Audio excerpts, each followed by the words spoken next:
大家好，我係 Patrick。究竟沙棘係點樣去幫到我哋去對抗一啲嘅疾病？喺心血管方面呢，沙棘可以降低血壓啦，防止動脈粥樣硬化啦，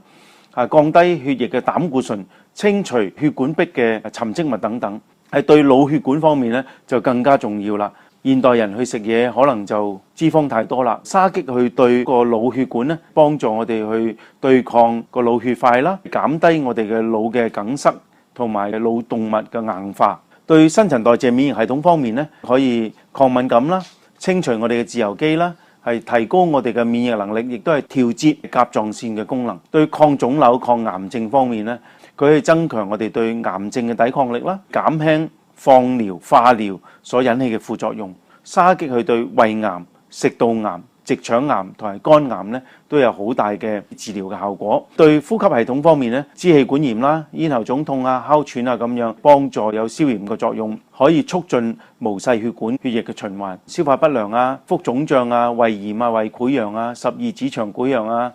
腸炎啊、慢性便秘啊咁樣，沙棘都可以幫到手噶噃。對肝臟呢，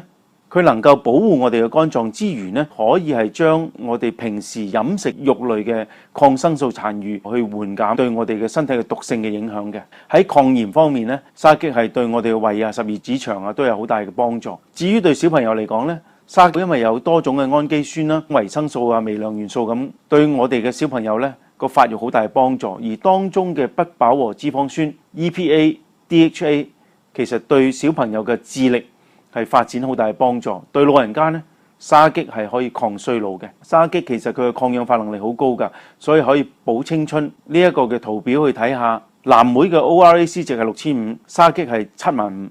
係藍莓嘅超過12倍。沙棘係可以去抗衰老。北歐國家芬蘭，佢哋好積極去研究沙棘。佢哋有一所大學做咗一個總結嘅報告，沙棘可以讓人體咧更有效去對抗一啲環境嘅污染物，例如砷啦、鉛啦、鉻啦、硫化物啦，甚至尼古丁啊。沙棘咧可以幫助我哋去抵禦一啲特殊嘅環境，例如低壓缺氧嘅環境啦，甚至有伽馬輻射可以幫助我哋去抵禦嘅噃。仲有咧就係沙棘具有抗癌、防癌啊，特別喺大腸癌啦、肝癌啦、乳腺癌啦同埋皮膚癌等等。沙棘擁有好好嘅抗菌同埋抗病毒嘅能力，例如李斯特菌啦、金黃葡萄糖菌等等。沙棘對燒傷、燙傷嘅傷口嘅愈合同埋急性嘅皮膚炎咧有幫助同埋功效嘅，可以治療胃潰瘍同埋肝硬化等等啦，血栓形成、動脈粥樣硬化同埋高血壓等等。